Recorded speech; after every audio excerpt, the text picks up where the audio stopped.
నమస్తే సార్. శాంతి చర్చల కమిటీ పెట్టినటువంటి మహాధర్నా యొక్క ముఖ్య ఉద్దేశం ఏంటి? మేము నా పేరు Kola Lakshminarayana, CPI ML new democracy party, Khammam జిల్లా. మాది ఈరోజు హైదరాబాద్ లో ఇందిరా పార్క్ దగ్గర శాంతి చర్చల కమిటీ మహాధర్నాని నిర్వహిస్తుంది. ఆ ధర్నాలో పాల్గొనడం కోసం మేము కూడా ఖమ్మం నుండి సుమారుగా 100 మంది వచ్చినాం.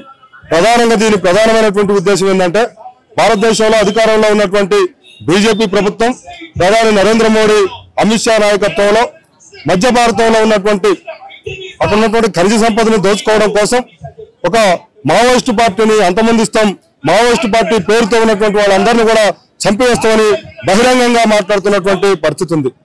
ఈ దేశంలో ఉన్నటువంటి రక్షణ దళాలు ఈ దేశాన్ని కాపాడాల్సింది పోయి ఈ దేశ ప్రజల మీదనే యుద్ధం చేస్తాం, వాళ్ళు అంతమొందిస్తామని చెప్పడం అనేది ఎక్కడ ఈ ప్రపంచంలో ఎక్కడా లేని విధంగా ఇక్కడ కొనసాగుతుంది.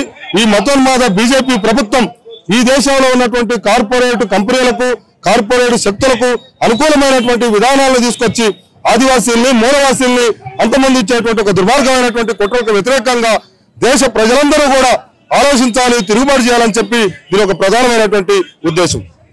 సార్, ఈ రోజు ఇంత మారణ హోమం జరుగుతుంది అని మీరందరూ చెప్తున్నప్పటికీ కూడా ప్రభుత్వం మాత్రం అక్కడ అభివృద్ధి చేయడానికి మాత్రం ఇదంతా చేస్తున్నామని చెప్తుంది. అంటే మీరందరూ అభివృద్ధికి వ్యతిరేకంగా ఈ మహాధర్నా చేస్తున్నారా? వాళ్ళు అభివృద్ధి అని చెప్తున్నారు. వాస్తవంగా మావోయిస్టు పార్టీ అదొక తీవ్రవాద సమస్యగా వాళ్ళు చిత్రీకరించి చూపిస్తున్నారు. అది తీవ్రవాద సమస్య కాదు, అది రాజకీయ, ఆర్థిక, సామాజిక పరమైనటువంటి సమస్యగా మేము భావిస్తా ఉన్నాం. ఈ సమస్యను పరిష్కరించాల్సినటువంటి ప్రభుత్వాలు, ఈ సమస్యను పరిష్కరించాల్సినటువంటి పాలక వర్గాలు, ప్రజాప్రతినిధులు రాజ్యాంగయుతంగా ప్రవర్తించకుండా ఇటీవల కాలంలో మావోయిస్టు పార్టీ కేంద్ర నాయకులు నంబాల కేశవరావు గారు కానీ తదితర నాయకుల శవాలను చూసి కూడా భయపడ్డటువంటి పరిస్థితి ఈ కేంద్ర ప్రభుత్వానికి ఉన్నది. వాళ్ళ శవాలను కూడా వాళ్ళ కుటుంబాలకు అప్పచెప్పేటువంటి పరిస్థితి లేకుండా పోయింది. అంటే శవాలను చూసి కూడా భయపడతా ఉన్నారు. శవాలు కూడా ఈ ప్రభుత్వానికి, ఈ పాలక వర్గానికి, కార్పొరేట్ కంపెనీలకు వ్యతిరేకంగా ప్రజల్ని పోరాటాలకు తీసుకొస్తాయని వాళ్ళు భ్రమపడతా ఉన్నటువంటి పరిస్థితులలో ప్రజలు దీన్ని ఆలోచించాలి, ప్రజలు దీన్ని గమనించాలి.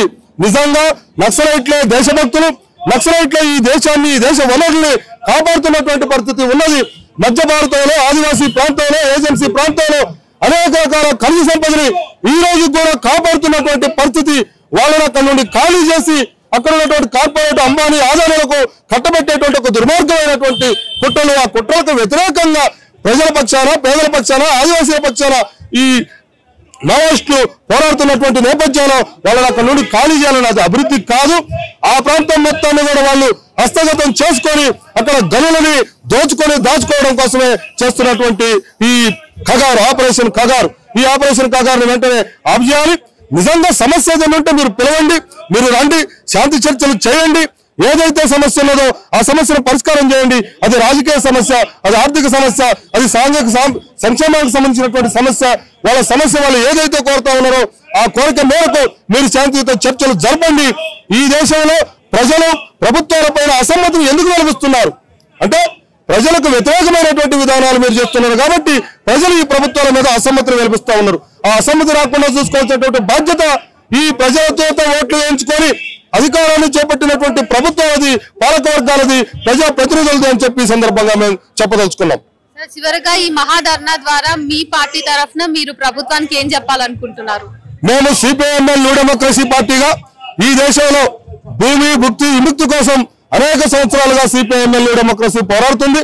ఆ నేపథ్యంలోనే ఈ దేశంలో అనేక మంది అట్టడుగు వర్గాల ప్రజలు ఉన్నారు, ఆదివాసీలు ఉన్నారు, గిరిజనులు ఉన్నారు, దళితులు ఉన్నారు. వీళ్ళందరినీ కూడా పాలక వర్గాలు, ప్రభుత్వాలు అగ్రవర్ణ ఆధిపత్య అహంకారంతో వాళ్ళు అణచివేస్తున్నటువంటి పరిస్థితి ఉంది.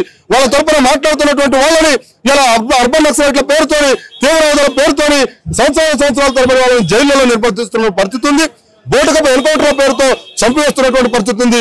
వాటికి వ్యతిరేకంగా ప్రజలందరినీ కూడా చైతన్యం చేసి ఈ దేశంలో ఉన్నటువంటి విప్లవ సంస్థలన్నింటినీ కూడా ఐక్యం చేసి ఈ మతోన్మాద బీజేపీ విధానాలకు వ్యతిరేకంగా, కార్పొరేట్ శక్తులకు వ్యతిరేకంగా దేశ ప్రజలందరూ కూడా ఒక సమానత్వ భావజాలంతో ఒక నూతన ప్రజాస్వామిక విప్లవ వ్యవస్థని నిర్మించడం కోసం మేము ఖచ్చితంగా పోరాడతాం.